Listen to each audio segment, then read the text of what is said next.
Genoma Cultural UDES, un espacio para hablar de arte, cultura y educación, porque el hombre es lo que la educación hace de él.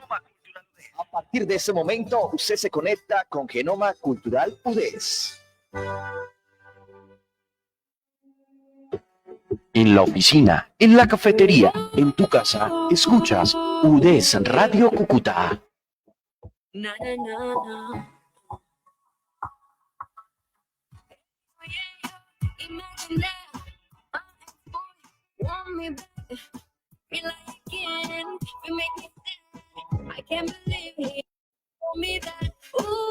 Hola, hola, muy buenas tardes, aquí estamos conectados, muy buenas tardes para todos los que están aquí en este momento, en esta mesa de trabajo, a los que se van conectando a través de nuestras redes sociales. Esto es Genoma Cultural, un encuentro con la historia, con la cultura, por supuesto con invitados muy especiales, y a esta hora de la tarde me acompaña el maestro Julio César Carvajal, Jennifer Salazar, un invitado muy especial de talla internacional. Pero antes, Michelle, buenas tardes, bienvenida. ¿Cómo va todo este viernes, fin de semana que se acerca? Muy bien, Omar, muy feliz, muy contenta de estar en este espacio que hablamos de literatura, arte y esos universos creativos que nos van a inspirar día con día y que siempre nos conectan con grandes autores de la historia. Como usted lo mencionó anteriormente, tenemos un invitado de talla mundial. ¿Pero qué le parece, Omar, si antes de comenzar le recordamos a nuestra audiencia dónde nos pueden seguir en nuestras redes sociales, en Instagram y en Facebook como @UDES Radio Cúcuta, para que siempre estén al tanto de todos nuestros programas y contenidos especiales? Muy bien, gracias, Michelle, por recordarnos dónde se pueden conectar. Ya estaremos compartiendo ahí el enlace a los invitados para que puedan difundirlo, pero vamos a iniciar saludando a nuestros invitados. Inicio con Jennifer Salazar. Ella hace parte del programa de bacteriología en el área cultural y nos está acompañando durante este semestre en estos espacios en UDES Radio Cúcuta y Genoma Cultural. Bienvenida, ¿cómo está, Jennifer? Hola, Omar, buenas tardes y buenas tardes. Muchísimas gracias por la invitación nuevamente. Estar en estos espacios es muy importante, no solo para fortalecer el área de cultura del programa de bacteriología, sino esos espacios universitarios que pues día a día deberían pues ampliarse un poco más, ¿no? Entonces estamos acá como dando esos primeros pasos y pues muchísimas gracias al invitado especial el día de hoy. Bueno, Jennifer, muchísimas gracias también por estar aquí, y saludamos en esta tarde al profesor de Derecho. Él es Julio César Carvajal, quien hace de estos espacios un aula de literatura espectacular. Buenas tardes, ¿cómo estás? Muy buenas tardes, y a todos los oyentes que nos siguen a través de las redes sociales. Y hoy pues con un invitado, Omar, muy especial, y está hoy de onomástico. Está cumpliendo años nuestro escritor, compañero de la Academia de Historia Norte de Santander, un gran escritor latinoamericano, uruguayo, Fernando Cheyele. Él es nuestro invitado de hoy, y bueno, vamos a deleitarnos un poco hablando de un tema que es importante, como es de un escritor norteamericano muy famoso como Edgar Allan Poe, que nos dejó pues un legado importante. Pero saludarlo, bienvenido, Fernando, y bueno, ¿de qué parte de Uruguay es usted? Y bueno, hoy está de onomástico, pues felicitaciones. Bueno, muchas gracias, Julio César. Queridos amigos, para mí es un gusto estar aquí nuevamente en estos micrófonos de la UDES Cúcuta Radio. Estuve acá visitándolos hace unos años, en el año 2018. Yo justamente tenía un programa en ese momento en la Universidad Francisco de Paula Santander, y estuvimos hablando de literatura, pero no de ningún tema específico. En aquella vez sobrevolamos varios temas. Mira, Julio César, yo soy de Uruguay, de la ciudad de Mercedes, de Uruguay, y hace ya va a ser 15 años que estoy aquí en la ciudad de Cúcuta. Y sí, como tú decías, hoy es mi cumpleaños. Hablamos anteriormente si íbamos a hacer el programa hoy o otro día, bueno, pero el día del cumpleaños de uno es un día como cualquier otro, así que estamos con mucho gusto de compartir con ustedes y poder hablar de literatura y también puntualmente de Edgar Allan Poe. Muy bien, excelente. Gracias, Fernando, por acompañarnos. De verdad es un honor, un placer que hoy esté acá en estos micrófonos, pero nos gustaría conocer un poco más a profundidad. Ya nos dijo dónde nació de Mercedes, allí en Uruguay, pero es el hijo mayor, menor, ¿de cuántos hermanos? ¿Cómo fue su crecimiento y cómo se fue enamorando de la literatura, de los libros? ¿Cómo llegó a Cúcuta? ¿Cómo resultó de esa zona de Sudamérica aquí a Colombia, bueno, y a Cúcuta en especial? Son varias preguntas en una, pero las voy a tratar de desarrollar. Mercedes es una ciudad del litoral del país, cercana a Argentina, un poco lo que pasa acá con Cúcuta, ¿no? Que es tan cercana a Venezuela. Y bueno, yo viví ahí hasta los 18 años, 18, 19 años, y después me fui a la ciudad de Montevideo, que es la capital de Uruguay, a estudiar literatura. Y mi gusto por la literatura, yo soy el más grande de dos hermanos. Hoy casualmente hablé con mi hermano porque me saludó, me llamó por mi cumpleaños, y hacía tiempo que no hablaba con él. Y bueno, yo tenía una bisabuela que era muy lectora y ella me iba pasando algunos libros y esas fueron las primeras incursiones que yo hice en el terreno de la literatura, primero como lector, fundamentalmente como lector, y después en una etapa mucho más avanzada como escritor. Como escritor, tratando de hacer mis propias cosas a partir de lo que leía en otros autores, imitando, que es la primera forma como uno empieza a escribir. Y si uno repara, por ejemplo, en mi primer libro, que se titula Poesía de los pájaros pintados, que es de alguna manera un homenaje a Uruguay, que etimológicamente quiere decir río de los pájaros pintados, uno va a ver que es una poesía que está influenciada por distintas corrientes, por distintas escuelas, por distintos estilos, porque yo lo que hice en ese primer poemario era imitar más o menos los autores que a mí me gustaban. Bueno, de las cosas importantes que uno encuentra hoy, el tema que nos trae es Edgar Allan Poe, gran escritor norteamericano, es precisamente que cuando uno mira un poquito la historia, no sé si Jennifer tiene algo de él, él queda huérfano a los 2 años de padre y madre y es adoptado y pues vive una vida que lo marca definitivamente de su niñez. Y creo que esa niñez lo marca y lo lleva a ser uno de los grandes poetas de mitad del siglo XIX, a ser parte, el padre del relato de la novela casi que policíaca, siguiendo la línea de Sherlock Holmes, por ejemplo. También igualmente del cine, del cuento dramático, del susto y todo ese cuento de las novelas de terror. Bueno, es un gran escritor y su muerte pues también quedó marcada en una incógnita donde algunos dicen, bueno, se suicidó, ¿qué pasó allí? ¿Cómo terminó? Generalmente esos primeros años lo marcan a uno como escritor y precisamente leyendo el prólogo que me hacía el maestro Gustavo Gómez Ardila del próximo libro que voy a publicar de poesía, mi primer libro de poesía, lo hicimos en primicia el programa anterior. Él en el prólogo decía que a mí me había marcado la niñez. ¿Cómo lo marcó a usted, digamos, dentro de esa literatura, de esos libros, de esos escritos, el tema de la niñez? Esos, por ejemplo, cuando yo alcancé a mirar algo sobre los pájaros pintados allí, el homenaje a Uruguay, el ambiente, el Río de la Plata, un poco de cosas que marcan, digamos, esos escenarios para futuros del escritor. ¿Cómo fue esa niñez? ¿Cómo lo marcó? ¿Cómo fue ese contexto? Para hacer un poquito contexto también con lo de Edgar Allan Poe. Bueno, a diferencia de la niñez de Edgar Allan Poe, que tuvo una niñez bastante tormentosa, si se quiere, y eso lo marcó y eso se refleja en su obra, que tuvo una niñez bastante feliz y bastante equilibrada. Sí puedo llegar a compartir algunas cosas con Edgar Allan Poe que quizás son características propias de las personalidades que tenemos cierta sensibilidad artística y que son fundamentalmente el gusto por la soledad, por la introspección. Eso sí me acompañó. Siempre disfruté mucho de la soledad. Me llevo muy bien con la soledad. Puedo pasar grandes periodos de tiempo solo, como decía Cortázar. Y la niñez la disfruté mucho en ese sentido también, en los grandes solares, en los grandes patios de mi abuela, de mi casa, de mis tíos.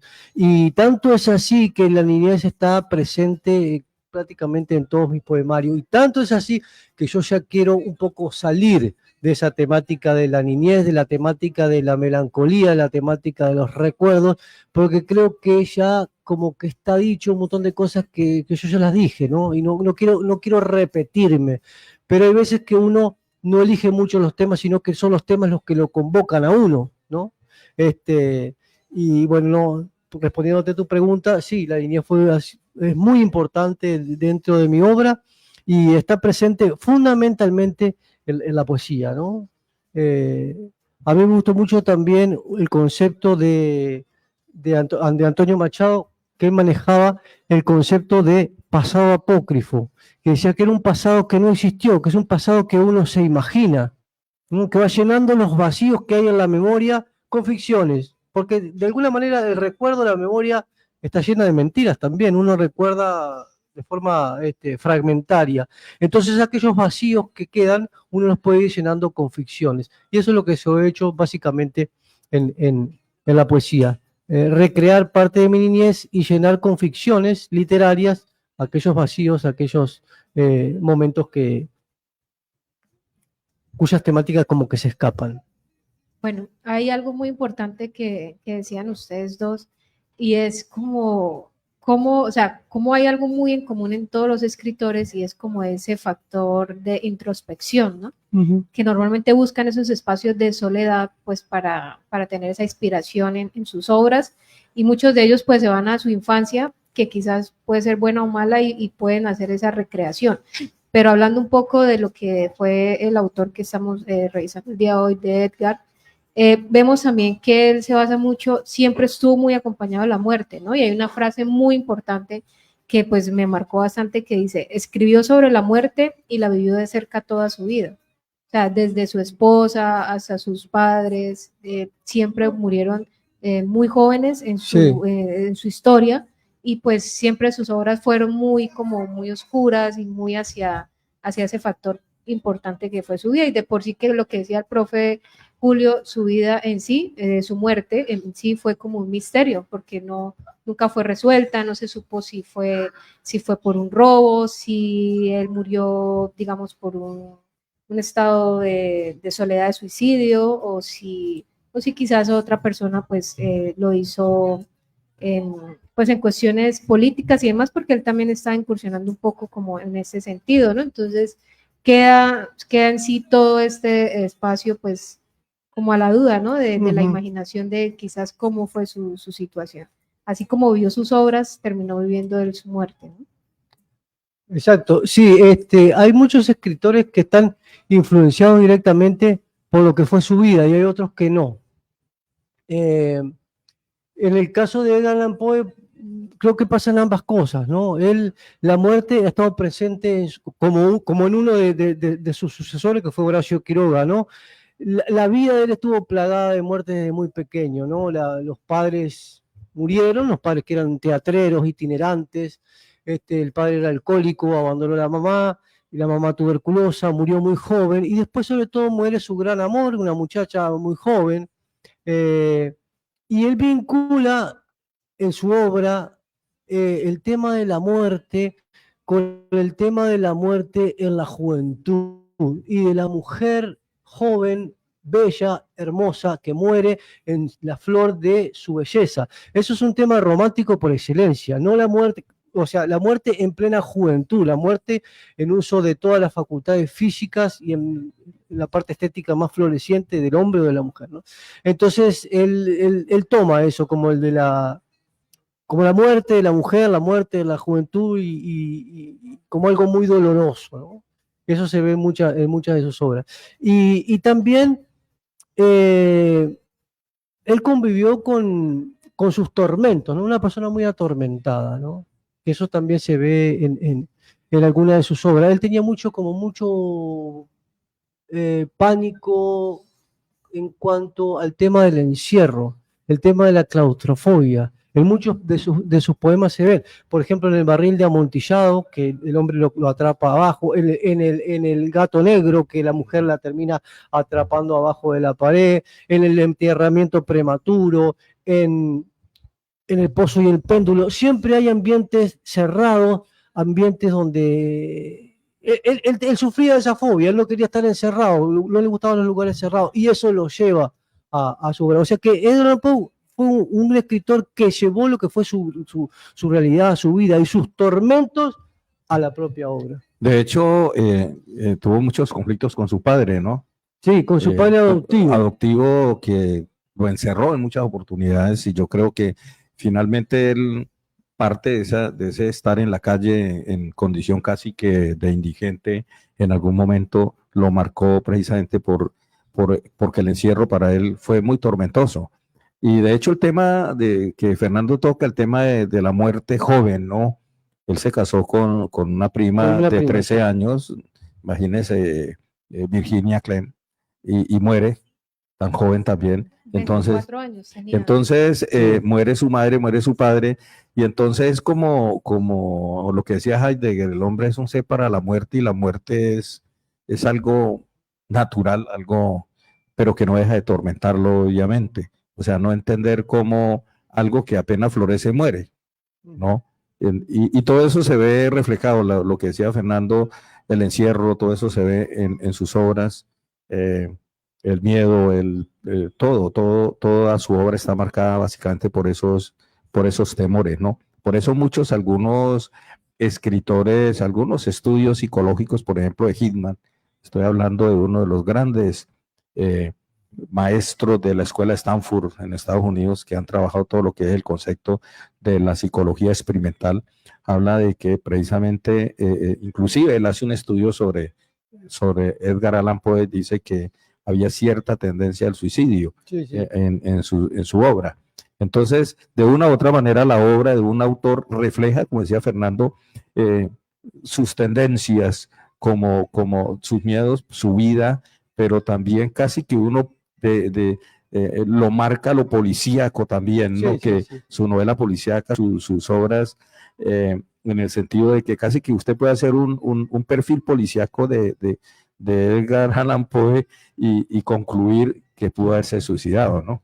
Profe, y es que también hay algo muy importante referente a todo lo que ustedes están diciendo, y es que su situación emocional y su salud mental también está muy afectada, pues, tanto por esas situaciones que él vivía, como también su estado como tal, porque él decían que tenía también como unas crisis, no solo depresivas, sino también se iba como hacia el otro extremo, de ser una persona convulsiva, o sea, de quizás llegar a ser agresivo, y pues adicionémosle también los problemas de alcohol que él tenía, o sea, pues digamos el sentir que la muerte siempre estaba encima de él, y adicionándole quizás esos problemas de salud mental, pues habían como breves momentos, según cuenta la historia, donde él tenía como esa lucidez para escribir, y ahí era cuando se inspiraba, pues también teniendo en cuenta como su entorno y su situación, ¿no? Pero pues también es importante esa parte.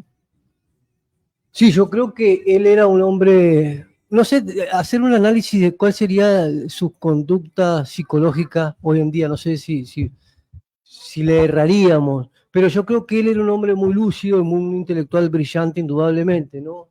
Porque hay veces que se parte de la base o se interpreta al artista como alguien bohemio, vinculado a los vicios, a todas esas cosas, pero no como alguien que se formó, que estudió, que él lo hizo, él estudió en Inglaterra.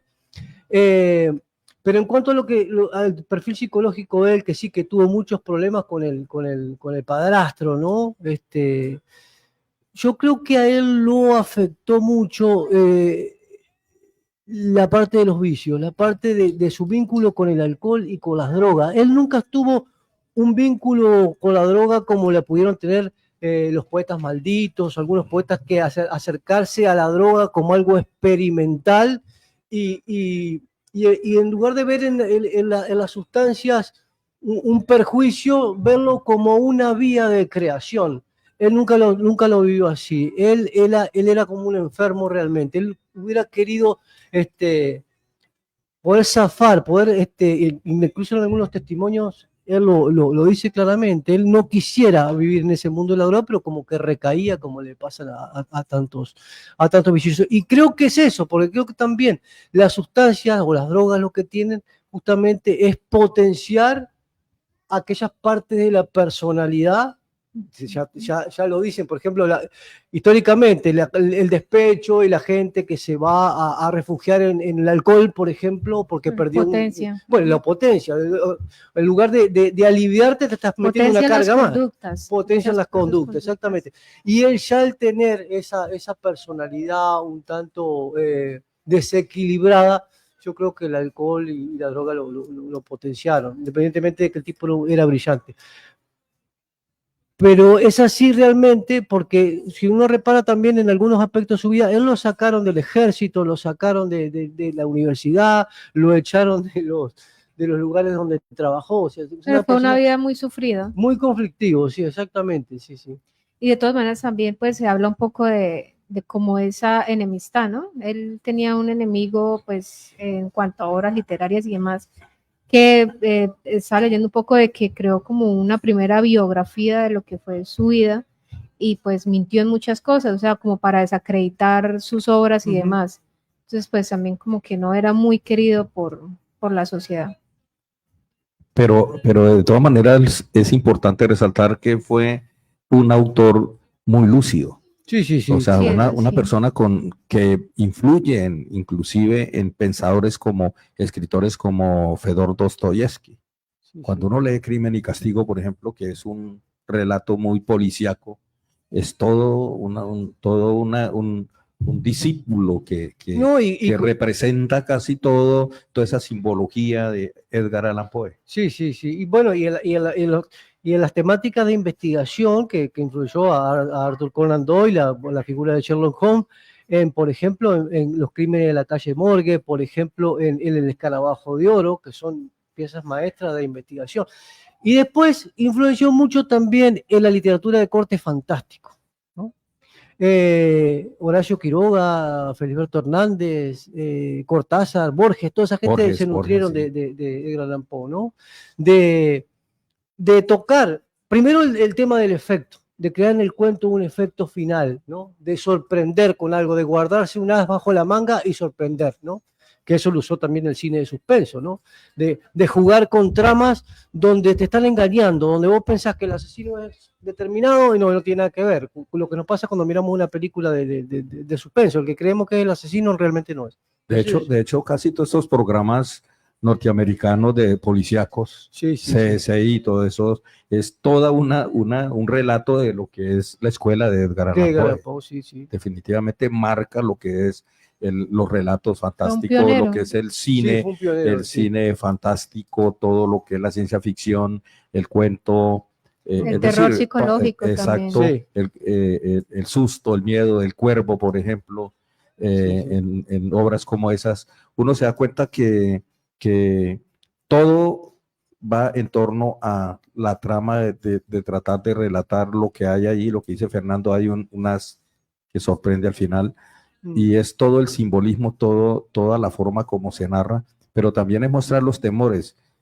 Sus obras generan impacto, susto, es el temor también de enfrentar la vida misma y lo que eso implica, ¿no? No es fácil, la vida siempre te trae sorpresas, te trae algo de ficción, algo de susto también, y entonces eso es lo que refleja, por eso al comienzo decíamos, la juventud va marcando, como decía Gustavo Gómez Ardila, lo marca uno, llega un momento en que uno se distancia, ¿no? Porque ya agota ese espacio, esos contextos de niñez y llega la otra parte, lo mismo le pasa a Edgar Allan Poe, ¿no? Llega a la parte final donde él ya, digamos, incursiona en otro tipo de literatura mucho más política, mucho más, que le va a Sí. traer problemas, ¿no? Sí, y también, para una cosa, no me quiero olvidar de lo que me estabas diciendo, el uso de la primera persona. Él escribe básicamente los cuentos, que es el fuerte de él, en primera persona. Y siempre, bueno, la primera persona lo que tiene es que te acerca mucho más a la narración, la hace más verosímil, más creíble. Y el personaje siempre es un tipo atormentado, que uno directamente lo asocia con la vida de él. No necesariamente tiene que ser así, ¿no? O sea, uno puede escribir una historia de una primera persona que es un asesino y uno no ser un asesino, un violador y uno no ser un violador. Pero en el caso de la literatura de Poe, uno lo lee y parece que a él le pasan esas cosas que Sí, cuenta, ¿no? Exacto, en primera persona. Yo soy digamos, dentro de mi filosofía, siempre he pensado que, y siempre me ha llamado la atención de la lectura, y creo que me marcó mucho la lectura de Edgar Allan Poe, es siempre hay una curiosidad, hay algo algo de suspenso que hay en algo que quisiera uno descubrir. Y uno dice que alguien no se lleve eso a la tumba. Yo quiero saber esos secretos, ese as bajo la manga, eso que hay.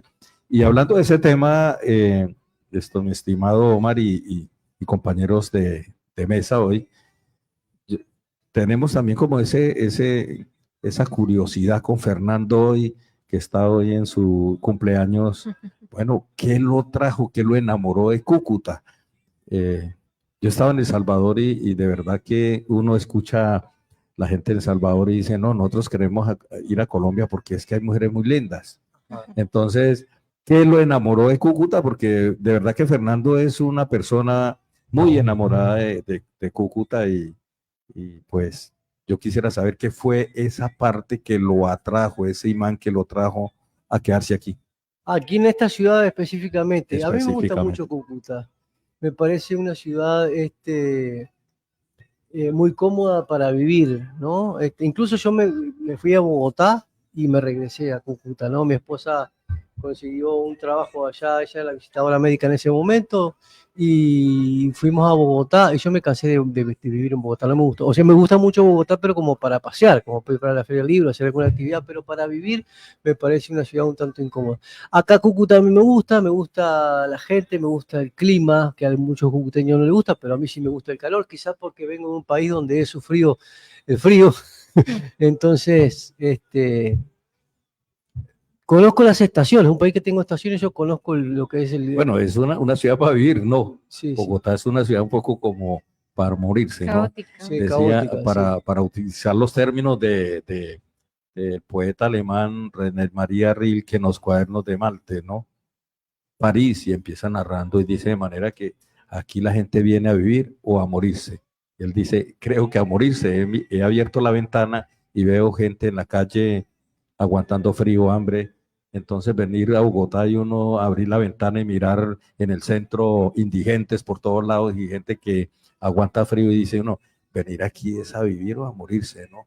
Entonces es eso, ¿no? Sí, así es. Es más Sí. rico quedarse uno en Cúcuta y vivir. Sí, sí, en Cúcuta. exactamente, sí. Indudablemente que es una ciudad que también tiene muchas cosas cuestionables, ¿no? Pero yo trato de centrarme en las que me gustan. Y mujeres hermosas. Sí, también, claro, sí, sí, pero eso es en Colombia en general, ¿no?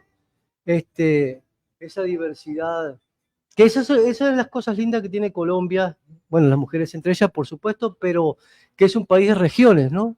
Entonces, a mí la literatura también me ha permitido viajar y conocer la ciudad, y uno está, por ejemplo, va a Santa Marta o a Cartagena y después va a Tunja, y se da cuenta que la gente habla diferente, se viste diferente, come diferente, o sea, son países distintos en un mismo país, y eso me parece muy enriquecedor. Bueno, Fernando, ¿qué proyectos tiene en este momento? Usted lo veo por ahí con sus agendas tomando apuntes y escribiendo y grabando y tiene su canal muy activo. ¿Qué proyectos tiene? Bueno, ¿cómo surge la idea del canal? Y bueno, me llamó la atención verlo grabando hoy. Bueno, sí, bueno, esta grabación de hoy. ¿Qué es lo que pasa? El canal yo le he dado como un empuje en este último tiempo y ha tenido bastante recepción. ¿Qué es lo que quería hacer yo con el canal? Como una bitácora de mis intervenciones, de mi obra, de mis presentaciones y demás.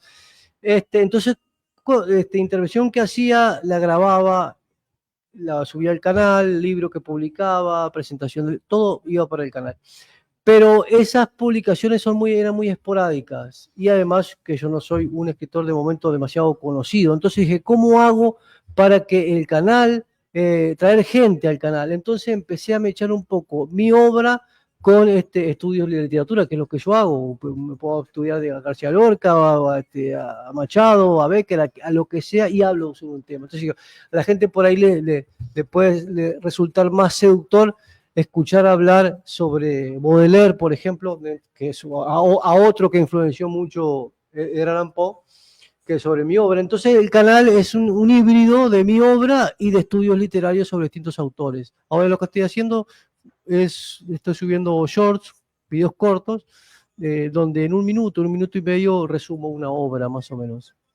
Y bueno, eso es lo que hago. Y ahí publico, hablo sobre mis libros también, las cosas que van saliendo.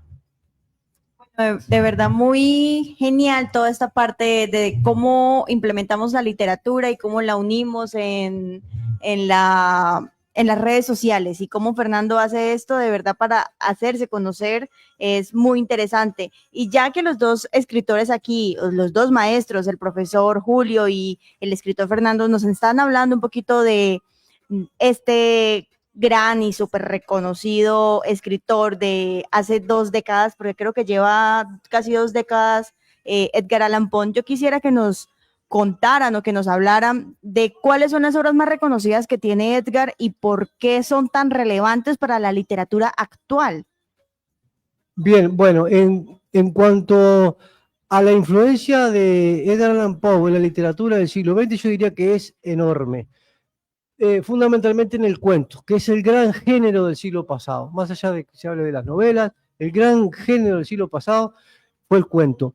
Y la influencia de Edgar Allan Poe en la cuentística latinoamericana es enorme. Yo escribí un libro que se titula El cuento fantástico en el Río de la Plata y otro titulado El cuento latinoamericano en el siglo XX. Como hablábamos recién de Cortázar, de Borges, de Feliberto Hernández y de Horacio Quiroga en el Decálogo del Perfecto Cuentista dice que hay que seguir un maestro y el maestro de todos ellos es Edgar Allan Poe. Entonces, la influencia que tuvo en la cuentística latinoamericana es impresionante. La influencia que tuvo en los poetas franceses, en Baudelaire, por ejemplo, que fue el gran traductor de Poe, es importantísimo. Pero fundamentalmente, la pregunta específica de por qué, por el manejo, yo creo que por el manejo que él hizo del material literario. La literatura, básicamente, no es tanto la historia que uno tenga para contar, sino cómo, de qué forma la cuenta. No hay como historias grandes o pequeñas. Yo puedo hacer una historia, qué sé yo, de algo trascendental, de la muralla china y ser una obra mala. Y yo puedo hacer una obra mínima de un abuelo que llevó al niño a mirar el Cúcuta Deportivo y hacer una obra maestra. Porque según cómo yo trate el lenguaje, según cómo yo trate la temática literaria, es el valor que va a tener la obra. Y en ese sentido, Edgar Allan Poe creo que fue un maestro, ¿no? Porque jugó con los ingredientes del cuento, y lo imitaron y, bueno, y lo hicieron muy bien, y yo creo que esa es la trascendencia de Edgar Allan Poe. Fue un autor muy prolífero, sobre todo en temas de novelas, literatura, por ejemplo, obras literarias como maestro del cuento del terror psicológico, padre del relato policial moderno, pionero de la ciencia ficción y uno de los grandes poetas de mitad del siglo XIX. Parece que es importante y hay muchísimas obras que se van clasificando. Y una de sus obras más conocidas como poeta es El Cuervo, que yo me acuerdo en mi época de estudiante, era un libro que nos hacían leer muchísimo porque narraba como esa parte psicológica y terrorífica. Y otro libro que me acuerdo muchísimo que también leí fue El corazón del ator, que hablaba sobre la obsesión y la culpa. Entonces son libros que no solamente son para personas jóvenes, adultos, sino también lo implementan mucho en la literatura colegial, o sea, en los colegios. Entonces, ver cómo ha sido esa trascendencia o cómo ha sido esta literatura de casi hace 2 siglos, como sigue siendo tan representativa en la actualidad, en el siglo XXI, es algo que lo pone a uno mucho a pensar, cómo ese gran escritor o ese gran literario lo pone a uno a reflexionar mucho sobre los géneros que hay hoy en día. Así es. Por ejemplo, El Cuervo es una obra maestra, ¿no? Y ahí se ve la influencia, por ejemplo, que tuvo Edgar Allan Poe de toda la literatura griega. Por ejemplo, que no era un borracho que escribía, era un tipo que tenía una gran formación. Y ahí en El Cuervo convergen 2 cosas de las que veníamos hablando.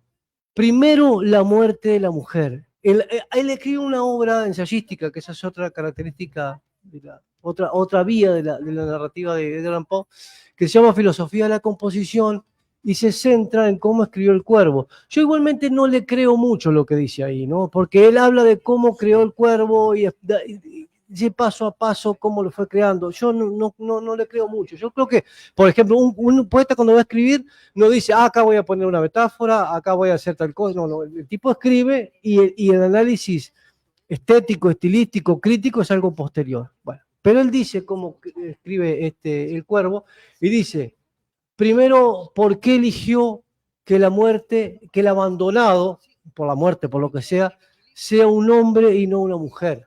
¿No? Entonces, bueno, es mucho más doloroso ver llorar a un hombre que llorar a una mujer. Entonces, el que sufre tiene que ser un hombre. Entonces, el Cuervo. ¿Por qué elige el Cuervo? Porque si elegí un loro, dice, porque el loro, ahí me entero que el Cuervo, yo no lo sabía, el Cuervo tiene la capacidad que tiene el loro de repetir palabras, Sí, y la sí. gente que tiene cuervos puede hacerle repetir palabras. Entonces quedará mucho más sublime y mucho más oscuro un cuervo que un loro. Entonces, ¿qué pasa? Cuando el cuervo irrumpe en la sala, se va y se posa arriba del busto de Palas Atenea. Y Palas Atenea es la diosa de la sabiduría en la literatura griega. Entonces, desde ese punto de vista, un punto de vista simbólico, lo que dijera el cuervo iba a ser fruto de la sabiduría, porque estaba ahí Palas Atenea. Y la cuestión es que el cuervo lo único que sabía que decir era nevermore, nunca más. No, y nunca al cuervo lo iban a elevar a un estatus mucho más alto, por ser un ave muy inteligente, pero también el color negro, ¿no? Sí, No sí. quiere decir que hoy Fernando venga un poquito de negro porque venía a hablar de No, Edgar no, Allan pura Poe, casualidad. casualidad. Yo también creo que vengo un poquito de pantalón negro, pero el color negro, símbolo de la oscuridad, símbolo de la muerte, símbolo de muchas cosas, marca mucho sus obras, el cuerpo, el gato negro, Sí, sí. la oscuridad, el pozo y el péndulo, Sí, la sí, profundidad, y entonces lo oscuro, y eso, el tema de la oscuridad, el tema de la soledad, el tema del encierro, el tema de estar solo, sí, y ahí había una cosa que lo marca en todas sus obras. que eso también es muy romántico, que eso tiene una influencia también de la cultura judío-cristiana, de la religión, y los románticos jugaron mucho con eso. No era que los tipos eran religiosos, o sea, tomaban de la parte simbólica de la religión lo que les servía. Y por ejemplo, Baudelaire decía que el poeta está tironeado por dos sentimientos, el spleen y el ideal. En el ideal estaría Dios, lo celestial, y en el spleen, que es el sufrimiento, estaría lo oscuro, lo satánico, ¿no? Entonces, ese juego, ese tirarte entre el espíritu ideal, donde el poeta de alguna manera hay veces que rozaba lo celestial, lo sublime, y hay veces que bajaba hasta las profundidades del infierno, ¿no? Pero había todo un concepto teológico muy marcado en Edgar Allan Poe, el concepto cristiano, por ejemplo. El negro es símbolo también de la elegancia, pero también es una forma como de elevar aquello que se llamaba el daimon, que inicialmente los cristianos lo tomaron como demonio, pero el daimon en griego era una fuerza espiritual no definida, pero era una fuerza, era un ser especial, sublime, con poderes. Daimon era era símbolo de fuerza, no era un demonio en el sentido como los cristianos lo tomaron. Sí. Entonces, exaltar también, digamos, lo oscuro y llevarlo a lo sublime también, me parece que es un mérito de él también. Sí, sí. Y jugar con la parte de la superstición también, con eso del gato negro, ¿no? Por ejemplo, que ahí lo dice específicamente, ¿no? Siempre se había dicho que los gatos negros eran brujas disfrazadas. Y entonces decía, yo le tenía cierto temor a ese animal y no lo puedo explicar por vías racionales. Racionalmente es un animal de color negro, no tendría por qué tenerle miedo, pero a mí me daba cierta desconfianza, decía el tipo. Claro, entonces algo de eso había, ¿no? Sí, claro, el color negro, de todas maneras, es símbolo de la elegancia y los cristianos convierten el color negro en algo ritual. Entonces, las túnicas negras de los obispos, o sea, tampoco es que lo negro sea, lo oscuro sea tan malo. Se vuelve Es algo como ideológico. mostrar, Edgar Allan Poe le trata de mostrar, y yo he rastreado algunas de sus obras, es como decir que ¿por qué nosotros satanizamos también lo oscuro, lo malo? Yo creo que es una parte también de nosotros que tenemos que aprender a convivir con ella y que no es tan mala en el fondo.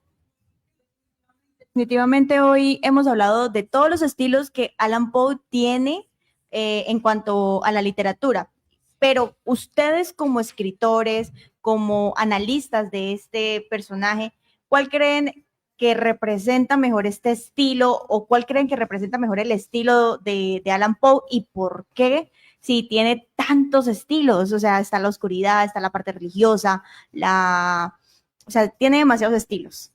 Sí, yo me quedaría con los cuentos, ¿no? Indudablemente. Yo creo que se puede hacer análisis de la filosofía de la composición o de la poesía, como el cual no creo que sea lo más fuerte. Lo más fuerte de él para mí es el cuento, y de los cuentos los que más me gustan, los que yo creo que están mejor logrados, son los que tienen un dejo investigativo, un dejo policial. Eso me parecen unas obras maestras realmente.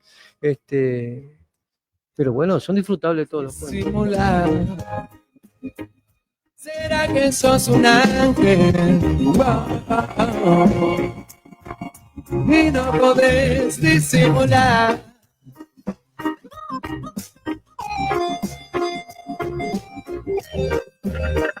¿Y tú? ¿Qué música escuchas?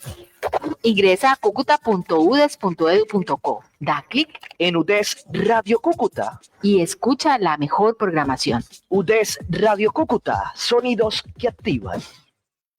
En la oficina, en la cafetería, en tu casa, escuchas UDES Radio Cúcuta. Muy bien, 4 de la tarde, 54 minutos, 4:54. Aquí continuamos en este espacio de Genoma Cultural.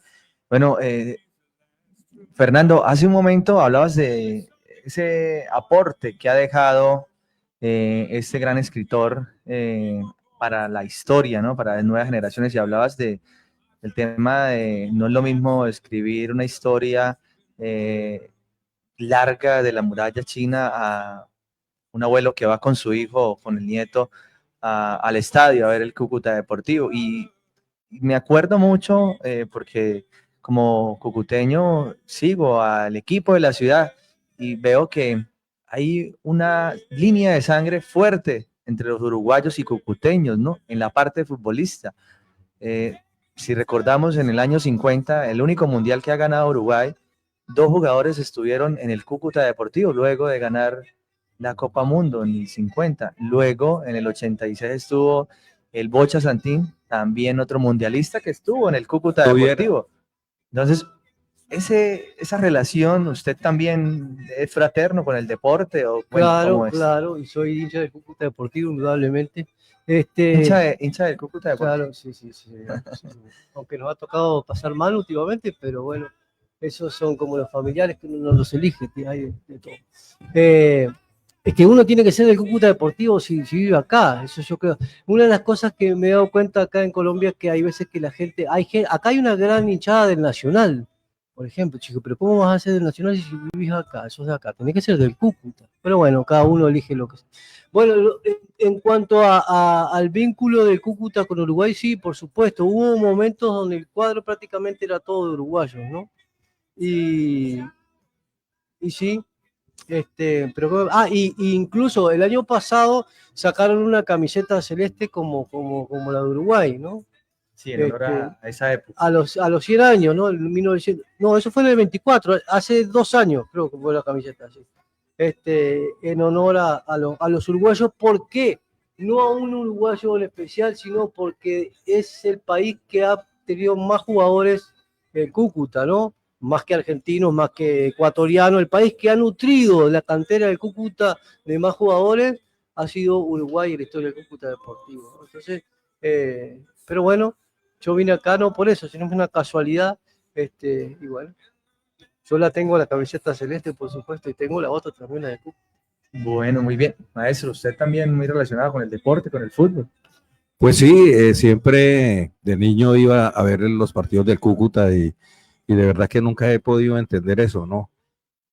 Vivir aquí es formar parte de la furia motilona y también reconocer que a lo largo de toda la historia del Cúcuta han desfilado cualquier cantidad de uruguayos, ¿no? Uno recuerda mucho a Ricardo Viera, Miguel Ángel Pupo, a la cantidad de uruguayos que han pasado por aquí y han hecho historia con el Cúcuta. Pero bueno, volviendo y cerrando ya con el tema de Edgar Allan Poe, definitivamente a mí me marcó, aparte de los cuentos, por supuesto soy un seguidor de toda la semiótica de la novela policíaca de Sherlock Holmes, obviamente del maestro de los maestros como Edgar Allan Poe, de Dostoyevsky, pero también la poesía, ¿no? De hecho, algún poema que tengo en el libro habla de eso y voy a tomar solamente un estribillo. Dice: a esas sombras que me abrazan y acompañan en el silencio de mi soledad y ausencias interminables, a esas sombras que me acompañarán al final de la faena, cuando el sol oculte mis versos y las tinieblas me callen para siempre. Entonces, también de una u otra manera, siente uno que cuando uno lee a Edgar Allan Poe, algo de chispa le queda, ¿no? Así es, así es. Bueno, Omar, quisiéramos tener más tiempo para seguir hablando. Yo creo que tenemos que volver a invitar a Fernando para continuar con estos temas en Genoma Cultural y, bueno, agradecerle la invitación, no solamente que esté presente hoy aquí con nosotros, sino que este es el programa de la cultura y aquí las puertas siempre van a estar abiertas. Y una vez más, felicitaciones, Fernando, en su cumpleaños. Bueno, muchísimas gracias a todos y bueno, y gracias por invitarme a este programa y bueno, adelante. Muchos éxitos. Bueno, muchísimas gracias también a la profesora Jennifer por estar aquí, por acompañarnos en este espacio de Genoma Cultural. Bueno, muchas gracias nuevamente por la invitación, siempre pues muy dispuesta a estar en estos programas, también pues desde el programa de Bacteriología y Laboratorio Clínico. Muchísimas gracias a nuestro invitado especial, al profe Fernando, al profe Julio César también que están acá y pues claramente a toda el área de la UDES Radio Cúcuta. Claro que sí, profe Jennifer. Y pues nada, muchísimas gracias al profesor Julio César, al profesor Fernando por estar aquí y acompañarnos en este espacio de Genoma Cultural y seguir hablando de literatura. Bueno, y muchas gracias también a todos nuestros oyentes, a los que nos escucharon a través de Facebook e Instagram por @UDES Radio Cúcuta. Y les invito para que nos sigan, para que siempre estén al tanto de nuestras próximas emisiones e invitados especiales. Nos vemos en el siguiente programa. Hasta la próxima.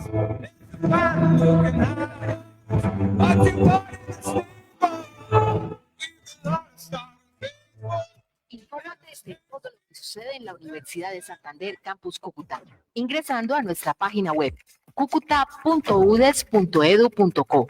Noticias, galería de fotos, eventos, programas académicos y variedad de información. UDES Radio Cúcuta, activa la academia. Genoma Cultural UDES, un espacio para hablar de arte, cultura y educación.